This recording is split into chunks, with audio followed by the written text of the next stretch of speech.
How was it like to get back on the field again after being off for a week?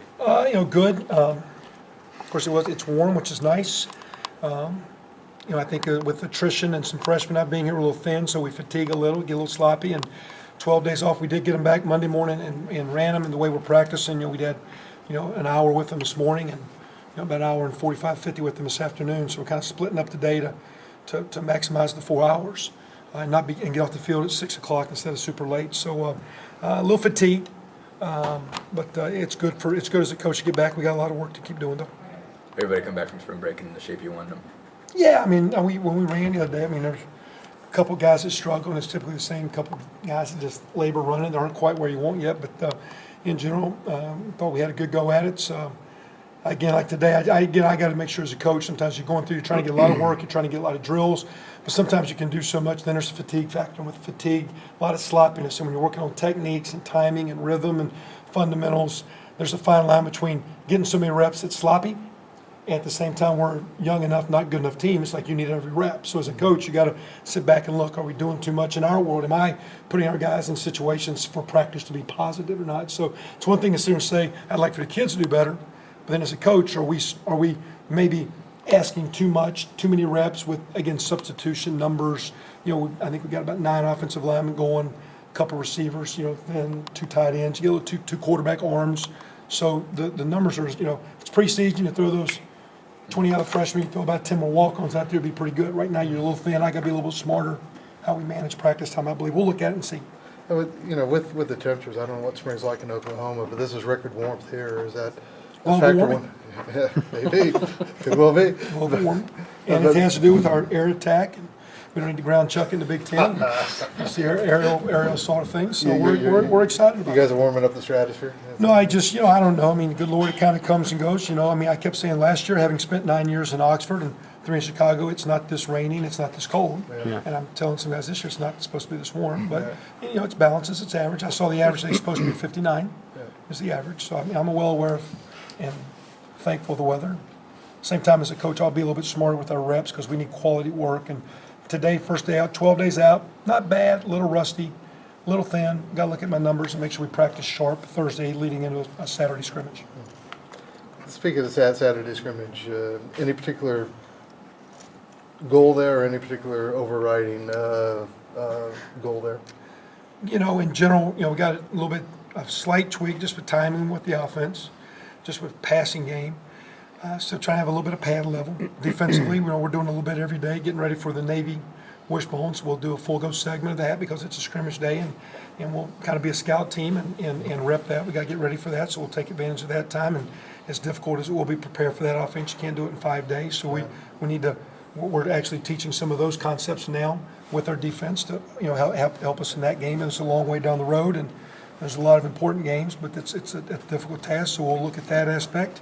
Not to maximize or minimize, it's just something we have to be on top of. As a football team, just physical presence and hitting. And, it's a man's game. It's men on men. It's hitting men with respect. It's hitting men with love, and it's hitting them hard. And we're still, I think, learning as a football team how to hit guys and hit it right. Not coming in diving and, cutting the guy and cheap shotting the guy, but just, a lot of these guys in the Midwest, spring ball compared to kids that are in Georgia and Florida and Texas and Cali where, if you play 4 years of high school ball, you get 60, 70, 80 spring practices.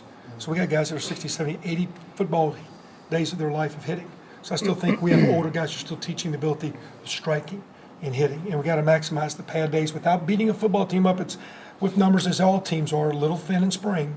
We can't beat us up. We got to keep learning how to love to hit. And everybody talks about the social atmosphere of this school. We want to have a good social atmosphere on between the white lines and hitting each other and having a little fun in that direction. That Navy offense is theirs rare in sort of maybe the need to prepare so far in advance, or do you work in the spring? Do you try to work in the spring on some of the offenses? Well, you have, especially the uniqueness of that. there's certain teams I know, for example, and I could be incorrect, but I believe, for example, TCU practices every Sunday for Air Force to get ready for that week because it's a difficult week. I know we played Air Force a few years ago in Oklahoma, and we spent basically almost a week of preseason practice. And our deal is, it's a very aggressive style of running the ball. We thought it'd be good for offensive linemen to kind of sell that mentality. Our defense needs to see it, so we're doing about 10 minutes every other day of kind of let's see this and get used to it, because you really got to change that, your style of defense to go against, not your structure, but, you can be too aggressive and players can be out of control, and now you make that option look really, really, really good, and they're a great team at it. They have their version, slightly different than Georgia Tech's or Air Force's or Army's, but they're all similar and playing to their strengths, but it's just a unique offense. I thought as a football team, it helped us be tougher. It helped us get our line running off the ball and our defense and tackling, and how's that making us a worse football team, even though we're not a wishbone team?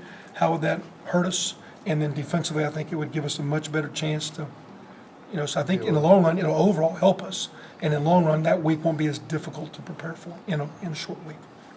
How are Cameron and Trey coming along at quarterback? Well, again, competition's, good in that, they're both competing and they need to do better. We need to catch better in timing and we're better practice 3 and practice 4 than we were any day last year at throwing the ball. Just what we're doing, how it's being taught, how we're drilling individually. You got Shane went up there and Shane can tell you when you talk to him, it's taught better in routes on air and in 7-on-7, and it's no different than in basketball if you're playing against for example, a zone team. A coach calls a play. Well, as a player in basketball, you're not free to run all over the court, but you have an area and space to get open in. And it's teaching guys how to get open in spaces and how to settle down on out routes, how to run curl routes and find holes, and how to run vertical seams and how to run corner routes and take them higher, flatten them off. Quarterback's getting in time, delivering the ball. And so in that way, really good. Cameron misses a few things once in a while, but I think he's every bit as far along as anyone that played quarterback last year. Right? I think he's okay right now. I think he's comparable to what played last year. I think Trey's better than he played last year. As far as the reps with that, how has that worked out since you actually, kind of seen the motion a couple of days? You've been dealing with just two guys in that position. Split him in half.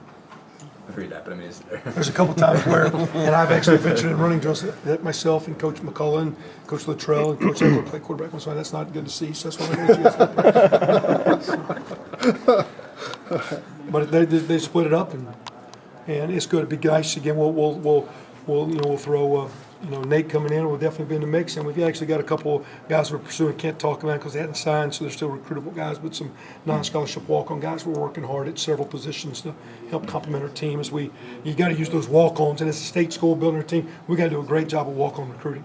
And I'm limited of what I can do, and you can't say things about them.